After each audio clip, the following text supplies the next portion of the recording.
네, 제가 이런 기도를 하는 이유가 다 있습니다. 오늘 이 내용을 아마 읽어보신 분들이 있으시겠지만, 오늘 우리가 함께 나눌 내용이 쉽지가 않아요.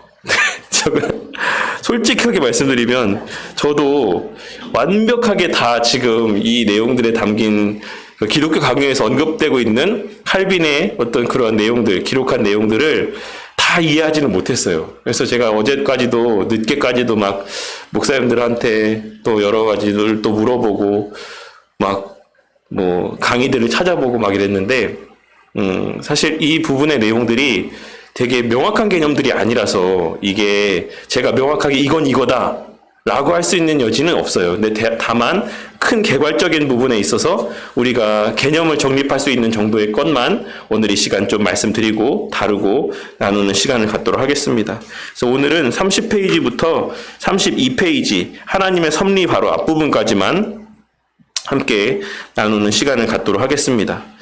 그래서 오늘은 이제 타락 이전의 우리에 대해서, 이제 타락 이후의 우리에 대해서는 이제 다음에 이 다른 권에서 다루는 시간들이 있지만, 예수님에 대해서 다룰 때에 이제 타락 이후의 우리에 대해서 배우게 되죠. 그래서 예수님께서 왜 참 신이고 참 하나님으로 이 땅에 오셨어야지만 됐는지에 대해서 설명하기 위해서는 자연스럽게 이제 타락 이후에 우리의 모습에 대해서 언급을 할 수밖에 없기 때문에, 이제 우리 인간에 대한 언급은 이 1권에서의 창조 때의 우리의 인간의 모습과 또한 나중에 범죄함 이후의 인간의 모습으로 나뉘어져서 다른 파트에서 다뤄지고 있습니다. 그래서 오늘은 이제 타락 이전에 본래 하나님께서 창조하셨을 때의 우리 인간의 모습에 초점을 맞춰서 이제 기록을 하고 있는 내용들을 함께 살펴보도록 하겠습니다.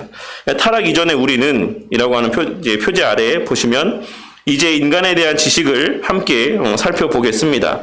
성경은 인간의 상태를 네 가지로 나눕니다. 근데 사실 기독교 강요에는 이제 큰 틀로 해서 두 가지로 나눠요. 제가 지금 말씀드렸던 것처럼 타락 이전의 상태와 타락 이후의 상태 이렇게 두 가지로 나누는데, 그걸 좀 더 세분화하면 여기 기록된 내용에서 같이 네 가지로 나눌 수가 있는 것이죠. 그래서 먼저는 타락 이전의 상태, 최초의 인간인 아담의 상태가 있는 것이고, 또한 다음은 아담의 범죄함으로 인해서 일어난 타락 이후의 상태, 이 두 번째 상태의 모습이 있을 것이고, 다음 세 번째는 예수 그리스도를 구세주로 신뢰하는 중생된 거듭난 상태, 이게 세 번째고, 마지막 이제 우리가 죽음 이후에 천국에 가게 될 때 우리에게 허락되어지는 영화의 상태, 이 네 가지 상태로 인간의 상태를 나눌 수가 있는 것입니다. 근데 이것을 크게 두 가지의 관점에서 한번 생각을 해보도록 할게요. 이 네 가지의 구별된 우리의 상태의 모습을.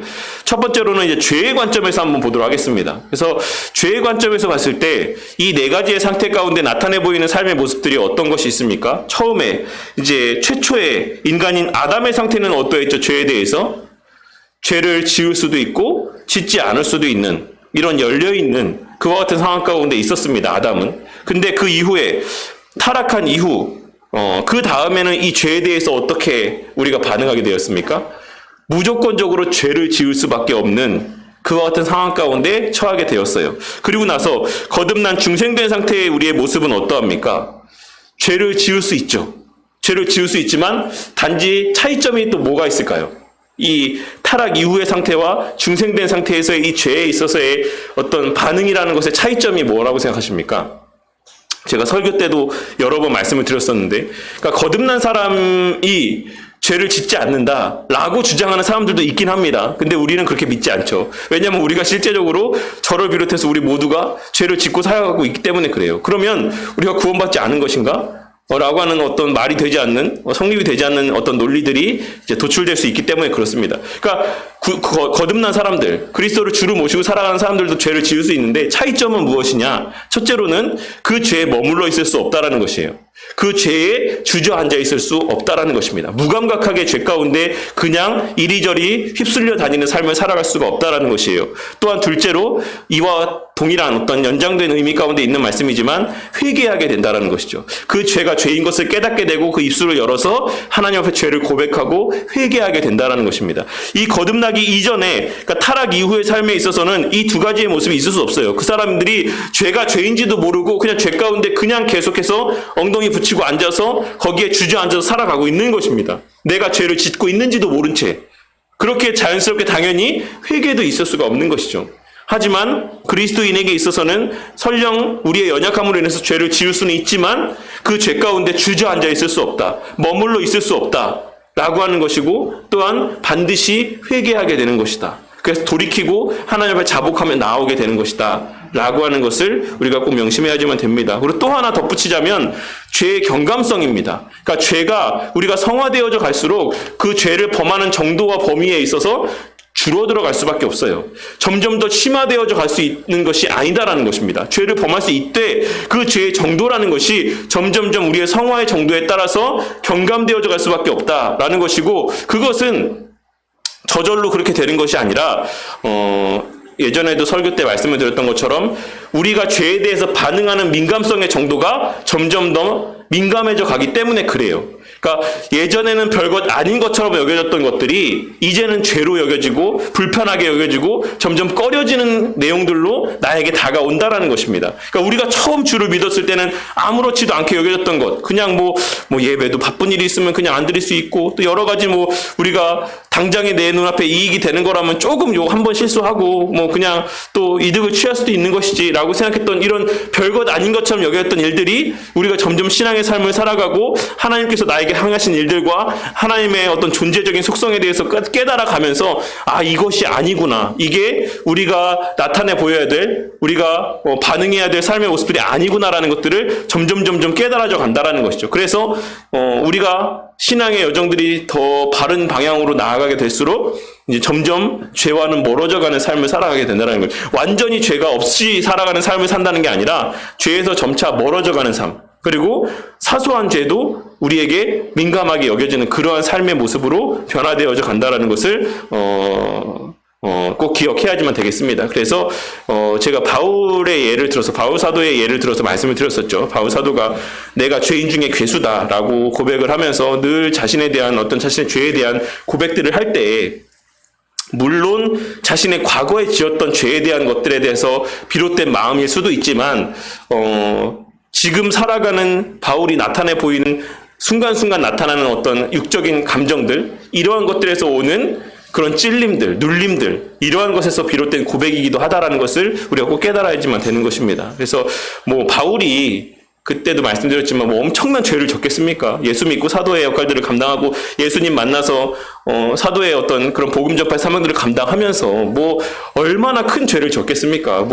앞에서는 세상 사람 좋은 사람인 것처럼 복음 전하고 뒤에 가서는 내가 이렇게 힘들게 보는데 믿지도 않고 이러면 욕을 하고 이러지 않았겠죠. 당연히 늘 그리스도인의 사도의 그런 삶의 모습을 살았지만 과거에는 인지하지 못했던 죄에 대한 자각이 바울에게 점차 날이 갈수록 더 민감해져 갔다라는 것입니다. 그래서 예전에는 별것 아닌 것처럼 여겨졌던 것들이 후에는 정말로 큰 죄로 여겨지고 그래서 하나님 앞에 내가 정말 괴수구나, 내가 정말 더러운 죄인이구나라고 하는 것을 고백하게 될 수밖에 없는 그런 모습으로 성경에 기록된 말씀들을 통해 표출되어졌다라는 것을 우리가 꼭 유심히 살필 필요가 있는 것입니다.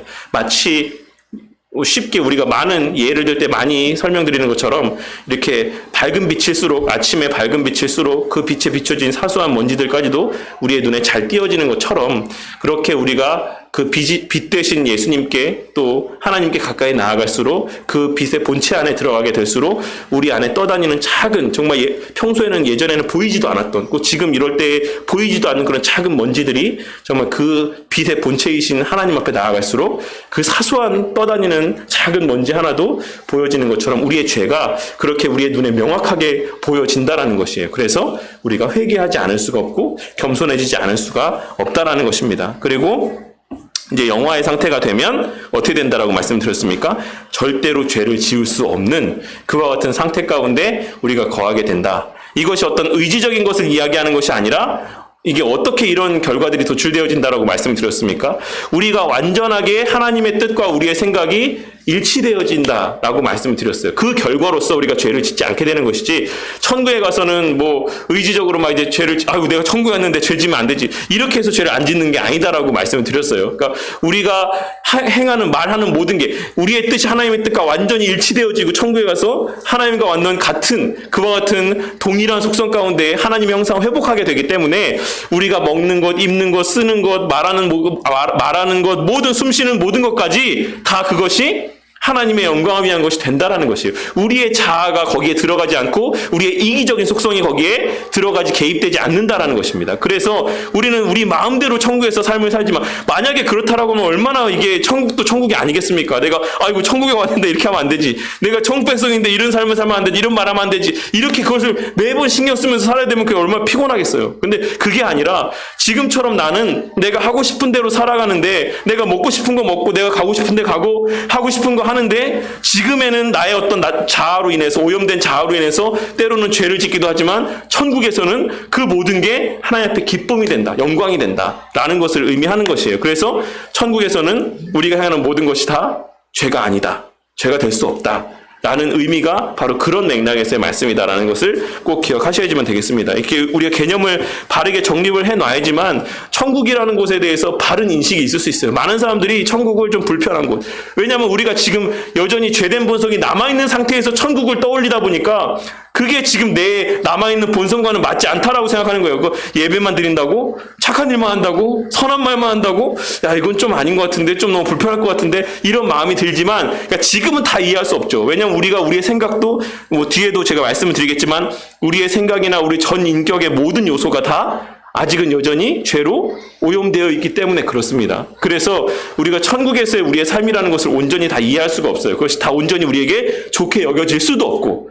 하지만 중요한 것은 천국에 가서는 우리의 모습이 본래 지음받은 하나님의 형상으로 완전하게 회복될 뿐만 아니라 더 이상 죄를 지을 수 없는, 아담과는 다른, 아담은 죄를 지을 수도 있고 짓지 않을 수도 있는 상황이었지만, 가변적인 상황이었지만, 천국에서의 우리는 죄를 절대로 지을 수 없는 완전한 회복된 하나님의 형상으로 우리가 변화되어진다라고 하는 사실을 기억하시면 되겠습니다. 그리고 이제 죄의 관점에서 바라봤다라고 하면, 선의 관점에서 우리가, 물론 동일한 맥락의 말씀이지만 선의 관점에서 보자면, 아담은 당연히 이제 선에 있어서도 선을 행할 수도 있고 선을 행하지 않을 수도 있는 가변적인 상황이었다라고 할 수가 있습니다. 그런데 여기서 먼저 좀 중요한 것은, 죄는 무엇이고 선은 무엇인가에 대해서 좀 다시 한번 또 이제 다 알고 있는 내용이지만 정리할 필요가 있어요. 죄는 무엇입니까? 하나님의 뜻에 온전히 순종하지 못하거나 부족하게 순종하는 것. 그러니까 하나님의 뜻에 반하거나 혹은 부족하게 순종하는 것을 성경에서 죄라고 이야기한다라고 말씀을 드렸죠. 그러니까 그러면 선은 무엇입니까? 하나님의 뜻에 완전하게 순종하는 것을 의미합니다. 그러니까 우리가 일반적으로 선하다라고 생각했을 때 뭐 거짓말하지 않고 뭐 남을 도와주고 착한 일하고 이런 일들을 그냥 선한 것이다라고 하는 개념으로 정립하고 있는 경우들이 많이 있지만, 성경이 말하는 선은 어떤 그러한 인간적인 사고 안에서의, 물론 그것들도 아우르고 있긴 하지만 더 나아가서 하나님의 뜻과 관련되어 있다라는 사실을 우리가 잊어서는 안 됩니다. 그래서 아담은 하나님의 뜻을 알고 있었고 그 뜻 가운데 순종할 수도 있고 순종하지 않을 수도 있는 과정 가운데 있었다라고 할 수 있습니다. 그런데 타락 이후의 상태의 삶에 있어서는 선을 행할 수 있다 없다? 없다라고 말씀드렸죠. 왜? 근데 우리가 이 선에 대한 이런 개념이 정립되어 있지 않으면 이런 오해들이 있을 수 있죠. 아니, 하나님을 모르는 사람들도 선한 일들을 얼마나 많이 하는데 그러냐. 뭐, 불쌍한 사람들을 도와주기도 하고, 뭐, 가난한 사람들에게 또, 뭐, 열악한 환경들이 있는 사람들 가운데 또 어떤 사람들은 뭐, 법 없이도 살 만큼 정말 누가 보지 않아도 너무나도 바르고 정직한 삶을 살고, 이런 모습들에 대해서 이야기할 수 있잖아요. 그리고 실제적으로 수많은 사람들이, 야, 종교 없어도, 신앙 없어도, 니네 교회 안 다녀도 더 착하게 사는 사람 많어. 오히려 니네 교회 다니는 사람이 더 죄도 많이 짓고 하잖아. 이런 이야기를 하는 경우들이 많이 있다라는 것이에요. 왜냐하면 선이라고 하는 것에 대한 성경적인 정의와 개념이 정립되어 있지 않기 때문에 그렇습니다. 하지만 성경이 말하는, 하나님께서 말하시는, 세상 만물의 창조주이시고 모든 것의 기준을 정하시는 하나님께서 말씀하시는 선이라는 것은 하나님의 뜻에 합한 삶을 살아가는 것이 선입니다. 그리고 그 뜻에 완전하게 동의된 삶을 살아가는 것. 그렇기 때문에 우리가 타락 이후의 삶을 살아가는 자들은 당연히 선한 어떤 모습을 단 부분이라도 나타내 보일 수가 없다라는 것이죠. 하나님의 뜻을 모르기 때문에. 그러니까 그들이 행하는 모든 것들은 하나님의 뜻을 알고서 행하는 것이 아닌 그냥 내 자신이 이롭다, 내 자신이 유익하다라고 생각되는 나의 가치와 판단과 생각대로 행동하는 것이기 때문에 그것은 하나님 앞에 선으로 여겨질 수가 없다라는 것입니다. 그리고 또한 중생 이후에, 거듭난 이후에 우리의 삶의 모습은 선의 관점에서 어떠합니까?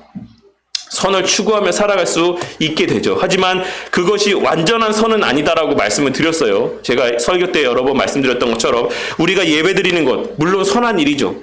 우리가 헌금하는 것, 우리가 기도하는 것, 우리가 찬양하는 것, 다 물론 선한 것이다라고 말씀을 드렸습니다. 하지만 그것이 온전한 선일 수는 없다라고 말씀을 드렸어요. 왜? 우리가 아직 죄된 본성이 남아있기 때문에. 그 예를 들면서 뭐라고 설명을 드렸죠? 우리가 예를 들어서 저의 막내가 이제 막 흙놀이를 하다가 놀이터에서 막 이제 이것도 뭘 만졌는지도 모를 만큼 막 놀고서 와갖고서 손으로 집어가지고 음식을 이렇게 줄 때 이제 사실 그 음식 자체가 깨끗하다라고 할지라도 그 아이의 손이 거기에 닿는 순간 그 음식은 더러워지는 거죠. 왜냐하면 그 손에 온갖 것들이 다 묻어 있을 테니까. 그럼에도 불구하고 아빠들이 부모들이 더러워, 야 손도 안 씻고 안 먹어 이렇게 안 하고 애기들이 줄 때 그냥 웬만하면 정말 눈에 보이는 진짜 더러운 게 묻어있지 않으면 먹잖아요. 그런 것처럼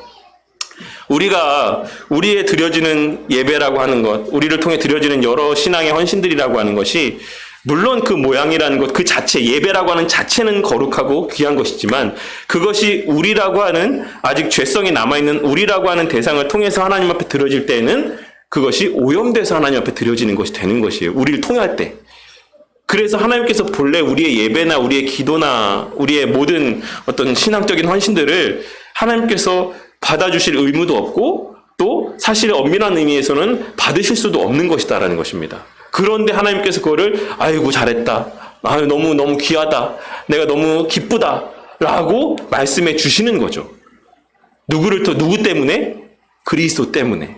그리스도를 보시고 그리스도의 공로를 통해서 우리를 그렇게 도와주시는 겁니다. 그러니까 그런 상태인 거예요. 우리의 지금의 상태라는 거는. 그러니까 우리가 하는 게 다 거룩하고 다 선하고 그렇게 착각하시면 안 됩니다. 그러니까 내가 정말 행하는 모든 것들, 신앙의 열심이나 그 모든 것들이 정말 나의 의라고 착각해서는 안 된다는 것이에요. 그 자체도 하나님께서 받아주시는 것이다라고 하는 그 인지, 그와 같은 자각이 우리 가운데 늘 있어야지만 우리가 우리의 행함을 하나님 앞에 공로로 여기지 않고 우리가 설교 때도 잠깐 언급을 했던 것처럼 하나님 제가 이렇게 했으니까 하나님 이래서 기쁘셨잖아요. 기쁘셨으면 대가가 있어야 될 거 아닙니까? 보답이 있어야 될 거 아닙니까? 라고 하는 어떤 잘못된 어떤 신앙의 결론에 다다르지 않을 수 있다는 것이에요. 그냥 우리가 바른 이와 같은 사고가 있을 때에만 그저 예배 드리는 것이 감사요. 또 하나님 앞에 헌신할 수 있는 게 감사요. 기도할 수 있는 것이 감사로 우리 가운데 여겨져서 하나님 앞에 진정한 어떤 기쁨이 되는 삶을 살아갈 수가 있다라는 것입니다. 그러니까 그 상태가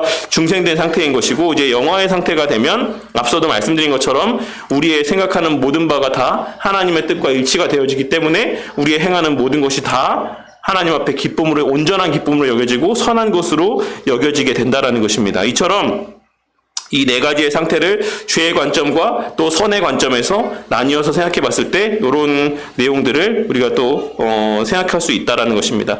이제 그리고 먼저 이제 아담의 상태, 제가 이걸 쭉 읽어보니까 이제 아담의 상태, 즉 타락 이전의 상태를 설명한다라고 해놓고 쭉 보시면 내용 보시면 다 아시지 않습니까? 타락 이후의 상태에 대해서 계속해서 언급을 하고 있어요. 그렇지 않아요? 보시면. 그리고 나서 이제 마지막에 32페이지에 이제 마지막 단락 부분 보시면 그럼 타락 이전의 아담의 상태에선 영의 기능이 어땠을까요? 심정이 원하는 대로 행동할 수 있었습니다.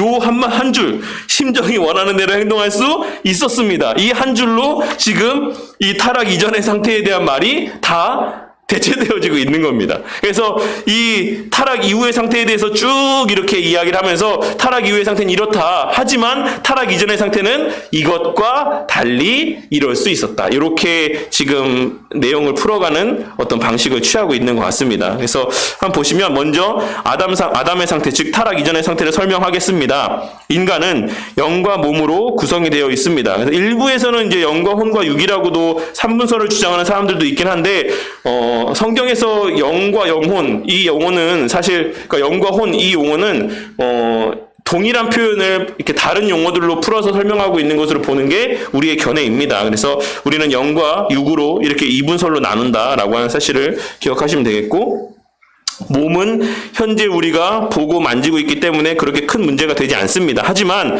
몸을 훈련함으로 영을 지배할 수 있다라고 하는 막연한 기대를 가지는 것이 문제입니다. 예를 들면 잠이 올 때 다리를 꼬집어서 잠이 오지 않도록 하는 데에는 한계가 있습니다. 생각은 저 산을 넘고 싶어 걸어보지만 육신이 너무 힘들어서 포기할 수 있습니다. 영이 생각하는 것을 몸이 따라가지 못하는 경우가 매우 많이 있습니다. 아니 거의 대부분입니다. 영과 몸은 분리되어 활동한다라고 봐야지만 됩니다. 이 마태복음 26장 41절의 말씀이 그 뒤에 마지막 단락에 있는 그 말씀에 대한 내용이에요. 예수님께서 이제 겟세마네 동산에서 베드로와 요한과 야고보를 데리고 기도하실 때 제 아들이 피곤해서 잠을 자고 있는 것을 보시면서 하신 말씀이 바로 이 마태복음 26절에 마음에는 원이로다 육신이 연약하다라고 하신 말씀의 내용입니다. 그래서 영과 육이라는 것이 반드시 육을 통해서 영을 이렇게 지배할 수 없다라고 하는 사실을 이 말씀하고 있는 것입니다. 근데 사실 이 내용들이 이해하기가 사실 쉽지 않게 기록이 되어 있어요. 근데 제가 이걸 좀 더 쉽게 말씀드리자면, 앞서도 말씀드렸던 것처럼 우리의 영과 육,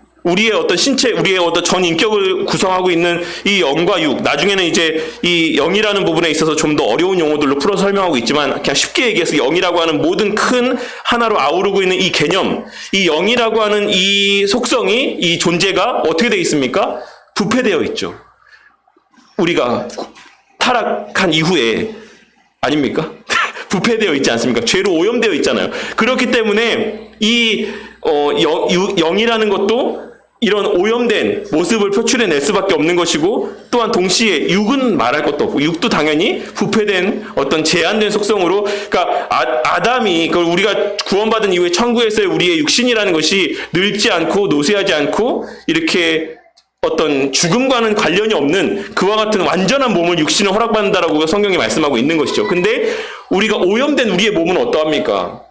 질병에도 노출이 되고, 계속해서 우리가 가만히 있어도 어느 일정의 시간이 지나가면 계속해서 노화하고 세포가 죽어가는 것이죠. 그러니까 이런 제한된 육적인 속성 가운데 있을 수밖에 없다라는 것이에요. 그렇기 때문에 우리의 육도 마찬가지고 영도 마찬가지고, 우리가 행하는 모든 것들이 결국에 온전한 어떤 본래 기능대로의 역할들을 발휘할 수가 없다라는 것을 말씀하고 있는 것이죠. 영이 아무리 바르다라고 해도 그 영이 완전한, 하나님께서 창조하실 때 완전한 온전한 영이 아니기 때문에, 영혼이 아니기 때문에 그 영혼이 육신을 완전하게 바른 방향으로, 하나님께서 원하시는 방향으로 이끌 수도 없을 뿐더러, 설령 그렇게 영이 할 수 있다라고, 영이 그런 작용들을 할 수 있다라고 할지라도 우리의 육신이 또 오염되어 있기 때문에 육신이 또한 그 영의 요구에 따라서 또한 완전히 순종하면서 살아갈 수도 없다라는 것이에요. 그러니까 원천적으로 이 모든 것이 A도 B도 다 불가능한 일이다.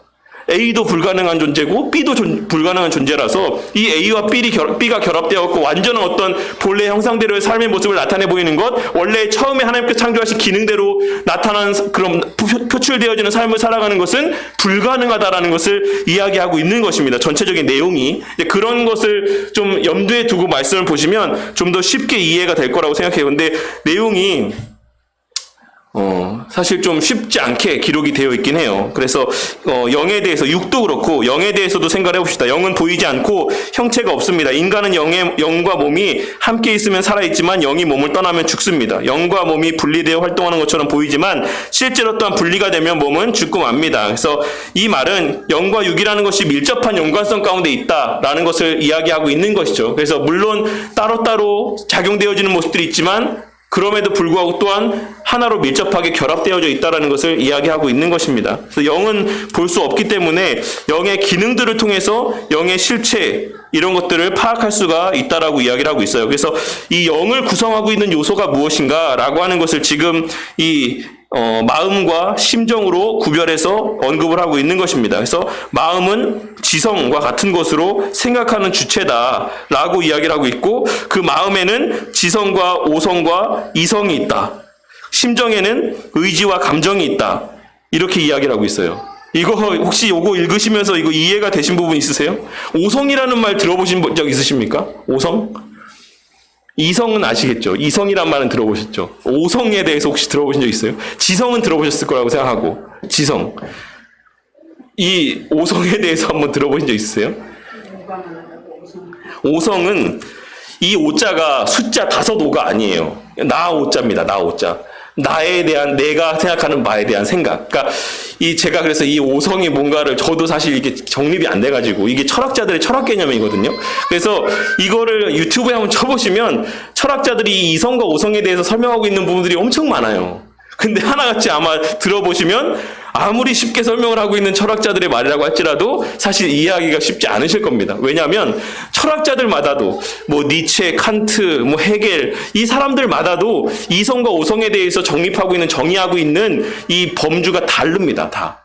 근데 쉽게 이야기하면 이 지성이라는 부분 가운데 이성이랑 오성이라는 부분이 들어있는 거예요. 쉽게 좀 제가 이해한 대로 설명을 드리겠습니다. 그래서 지성이라고 하는 부분 가운데에 이 이성과 오성이라는 것이 자리하고 있는 겁니다. 근데 이 이성이라는 부분 아래 또한 이 오성이라는 부분이 들어가 있는 거예요. 일단 이 범위의 개념을 그렇게 보시면 돼요. 이성이라, 그래서 엄밀한 의미에서 지성과 이성은 동일한 개념으로 볼 수가 있고, 그 이성이라고 하는 큰 틀 안에 오성이라고 하는 이 개념이 들어가 있는 것이다 라고 일단 이렇게 개념 정립을 해놓도록 하겠습니다. 그러면 이제 오성이 뭐냐, 이성이 뭐냐. 이성은 제가 오성을 포함하는 거라고 말씀을 드렸죠. 그러니까 오성이 설명할 수 없는 것들을 이성은 설명할 수 있다라고 할 수가 있어요. 그럼 오성이 설명할 수 없는 것, 그러니까 내가 이 오성이라는 거는 객관화되어 갖고 그냥 누구나가 동의할 수 있는 것들에 대한 지식을 의미합니다. 그러니까 예를 들어서 가장 쉽게 얘기해서 1 더하기 1은 2다. 이런 것에 대해서 인지하고 있는, 우리가 보편적으로 인식하고 있는 것을 어디 부분에 속하는 걸까요? 오성의 부분에 속하는 거죠. 누구나가 이 사람한테 물어봐도 1 더하기 1은 뭡니까? 라고 했을 때 2라고 이야기하고, 저 사람한테 물어봐도 1 더하기 1이 뭐냐고 물었을 때 2라고 대답할 수 있는, 모두가 동일하게 이야기할 수 있는 그런 부분에 대한 것은 이 오성의 영역에 속한 것입니다. 근데 이 오성으로 과학적으로 딱 논리적으로 이것은 이거다, 이렇게 하면 이거다, 이런 결론이 나온다, 이렇게 명확하게 도출해낼 수 없는 것들이 뭐가 있죠? 형이상학적인 개념들이 있지 않습니까? 그러니까 대표적으로 신이라는 개념에 대해서 신이 무엇이다라고 명확하게 정의를 내릴 수가 없죠. 이건 오성의 영역에 속한 게 아니에요.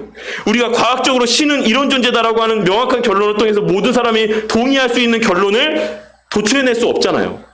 그렇지 않습니까?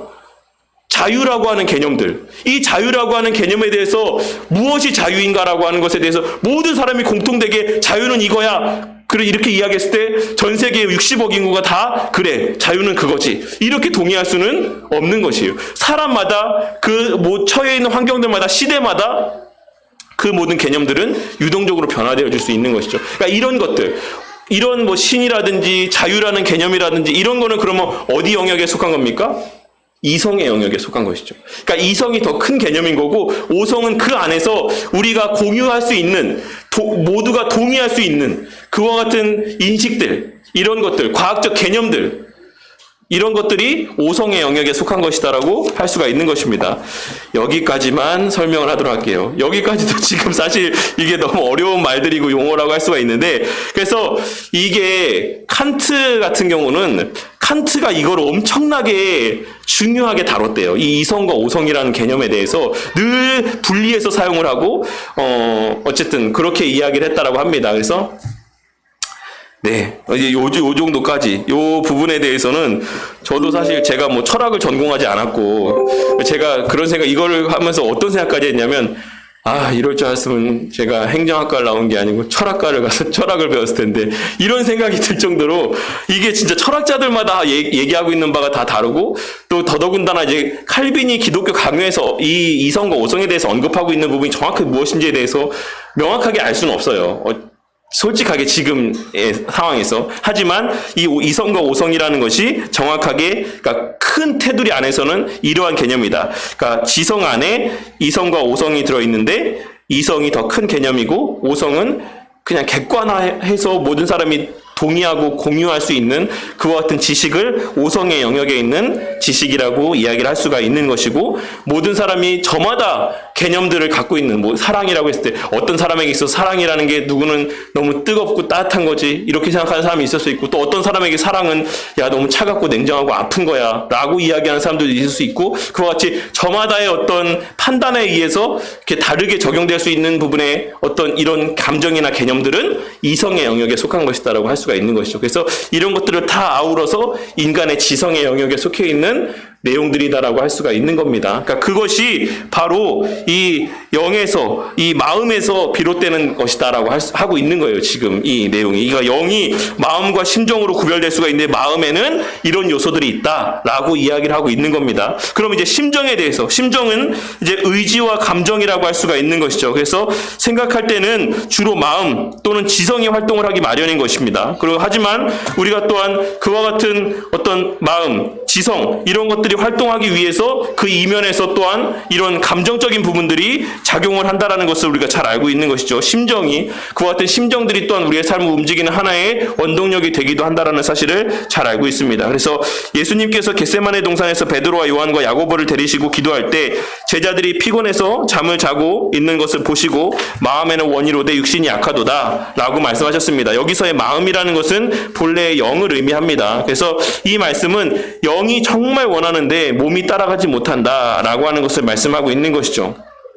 영의 기능을 고려해서 생각해보면 생각과 의지는 기도하기를 원하지만 몸이 따르지 못한다라고 말씀을 하고 있으신 것입니다. 그런데 이 영이 원한다, 이 영이 원하는 마음들은 왜 들었을까요? 어떻게 들을 수가 있었을까요? 그것은 이들이 예수님과 함께하면서 성령 하나님의 도우심의 은혜들을 체험했기 때문에 그렇습니다. 그러니까 본래는 이와 같은 마음들도 들지 않죠. 들 수도 없고. 근데 성령 하나님의 역사로 말미암아서 영이 그와 같은 어떤 마음들에 반응하는, 이를 기도하고자 하는 그런 마음들이 반응하는 그런 표현들이 표출되어졌지만 육이 여전히 연약하기 때문에, 앞서 말씀드린 것처럼 육이 여전히 연약하기 때문에 그 마음들 가운데 합당하게 반응하지 못한다라는 사실을 예수님께서 말씀을 하셨던 겁니다. 그래서 영의 기능들을 고려해서 생각해보면 생각과 의지는 기도하기를 원하지만 몸이 따르지 못했다라고 예수님께서 이 본문의 말씀을 통해서 증거하고 있는 것입니다. 또 다른 말씀을 살펴봅시다. 하나님이여 내 마음을 정하였사오니 내가 노래하며 나의 마음을 다하여 찬양하리로다 라고 고백을 하고 있는데, 여기서의 이 마음이라는 두 번의 표현이 나오는데 앞부분의 마음은 심정을 이야기하고 뒷부분의 마음은 영을 의미하는 표현이라고 할 수가 있는 것입니다. 그래서 이 구절은 이렇게 해석할 수가 있습니다. 의지적으로 뜻을 정해서 영의 모든 기능을 다하여서 찬양을 합니다 라고 이야기를 하는 것이죠. 심정은 주로 의지를 가리키고 영은 영의 모든 기능을 말하는 것입니다. 그래서 영은 지정의를 모두 포함하는 복합적인 전체 전인격적인 이런 심정적인 반응을 의미하는 것이다 라고 이야기를 하는 것이에요. 그래서 쉽게 말해서 정리하자면 타락 이전의 아담의 상태에서는 영의 기능이 어떠했겠습니까? 심정이 원하는 대로 행동할 수가 있었고 그 심정 또한도 오염되지 않고 본래 하나님께서 부여하신 본래의 심정을 그대로 가지고 있었다라는 것이죠. 이 심정에는 의지와 감정이 포함된다라고 말씀을 드렸어요. 의지도 온전했고 그 감정이라는 것도 온전히 하나님을 사랑하는 감정으로 완전하게 채워져 있다라는 것을 말씀하고 있는 것입니다. 그리고 이후에 우리가 천국에 갔을 때에도 우리의 모든 의지와 우리의 모든 감정이라는 것이 다 하나님을 사랑하는 감정으로 온전히 그 감정대로 행동할 수 있는 100%의 의지를 발휘할 수 있다라는 것을 말씀하고 있는 것이에요. 그러니까 이게 되게 엄청나게 어렵게, 그냥 어려운 정도가 아니고 엄청나게 어렵게 되어 있긴 하지만 쉽게 기독교 강의에 언급되어 있는 내용이니까 제가 설명을 드린 것 뿐입니다. 근데 쉽게 이야기하자면 그 예수님 하신 말씀이 맞는 거예요. 그러니까 우리의 마음이 원하는 것들 또한도 사실 오염되어 있기 때문에 완전하게 하나님의 뜻대로 원하는 삶을 살아갈 수 없지만 성령 하나님의 도우심으로 말미암아서 우리가 어떤 그런 마음들, 선한 마음들을 품게 된다라고 할지라도 우리의 육신의 제한됨으로 인해서 우리가 또한 온전히 그 마음의 원대로 행하는 삶을 살아갈 수는 없다라는 것을 말씀하고 있는 것일까? 우리가 이 땅에서 살아가는 그 모든 것이 앞서 말씀드린 것처럼 완전한 선함이라는 것은 있을 수가 있다 없다라는 것을 말씀하고 있는 것이에요. 이 모든 영역에서 우리가 전적인 부패를 이야기할 때 그 전적인 부패가 정도라고 했습니까? 범위라고 말씀드렸습니까? 전적인 부패가 범위다 아니면 정도다. 1번 정도다. 2번 범위다. 1번이라 생각하시는 분. 2번 범위요. 뭐라고 생각하세요? 정도입니까? 범위입니까? 전적 타락에서의 전적이라는 게. 이래서 우리가 반복학습이 필요한 거예요. 이 전적 타락이라는 것에서의 전적이라는 것은 범위입니다. 범위.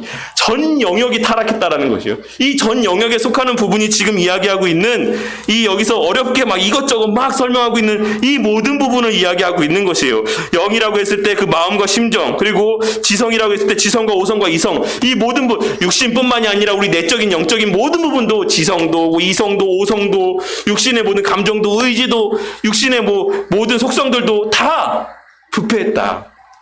그거를 이야기하고 있는 거예요. 그러니까 나중에 이제 그런 것들을 이야기하기 위해서 그럼 우리가 어디가 타락했냐라는 것들을 정의할 때 이런 신체의 여러 우리 인간을 구성하고 있는 요소들을 칼빈이 언급을 하고 있는 겁니다. 그래서 이 모든 부분들이 전부 다가 온전한 기능을 회복해서 하나님 앞에 온전한 삶을 살아갈 수가 있는 건데 우리가 하나만 부패해도 하나님 앞에 온전한 하나님께서 받으실 만한 선한 삶을 살 수가 없는 건데 우리는 이 모든 신체를 우리 인간이라고 하는 이 인간 하나의 인격체를 구성하고 있는 모든 요소가 다 부패했다.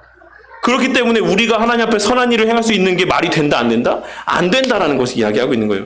설령 90%, 95%가 온전하고 5%, 10%만 타락을 했어도 우리가 오염이 되었어도 그것이 하나님께서 받으실 만한 것이 아닌데 전 영역 우리의 이성이든 오성이든 감정이든 의지든 우리의 신체는 물론이고 모든 게 다 타락했는데 우리가 어떻게 하나님께서 원하시는 모든 의를 충족하는 삶을 살아갈 수가 있느냐?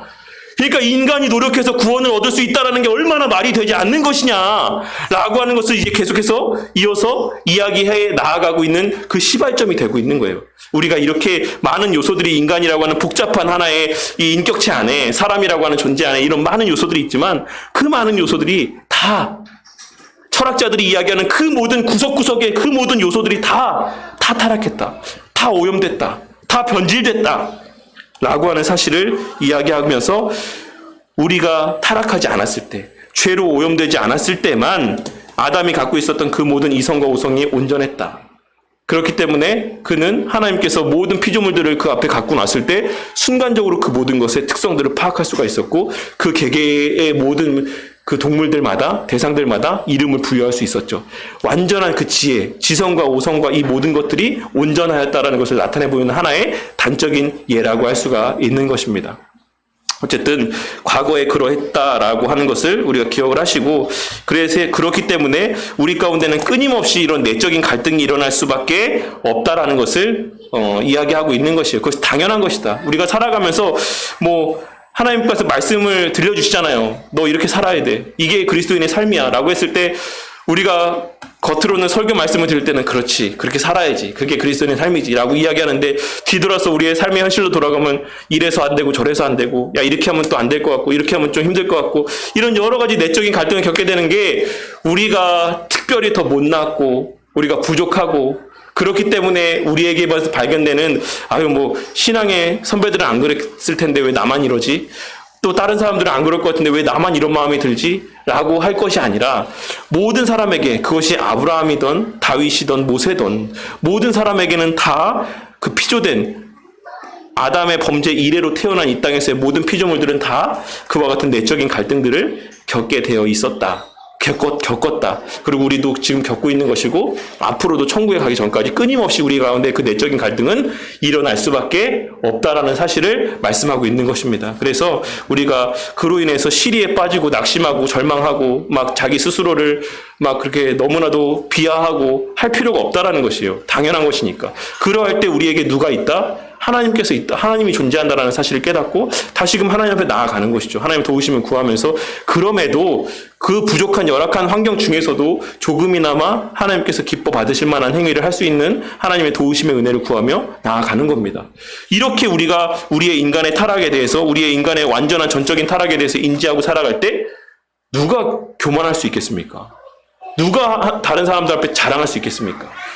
우리가 교만하다라는 것은 이 전적인 타락에 대한 바른 개념 정립이 우리 가운데 되어 있지 않기 때문에 발현되어지는 현상이에요.